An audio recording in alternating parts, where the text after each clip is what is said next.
প্রথম হচ্ছে যে আপনারা এনজিও অফিসে এসেছেন, মানবতার খাতে আমি 4-5 জন স্টাফকে দেখেছি আপনাদের চেক করে রাখবেন স্ক্যানার।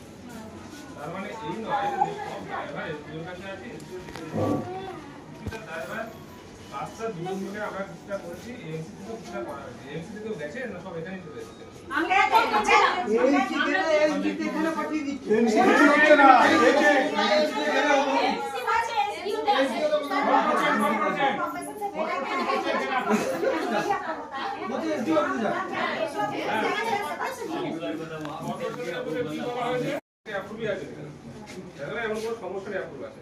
এবার টাকাটা ছাড়তে হচ্ছে স্টেট থেকে, তাহলে একটা ফিনান্সিয়াল কমিশন আছে বা যা আছে তার মাধ্যমে টাকাগুলো ছাড়া হবে।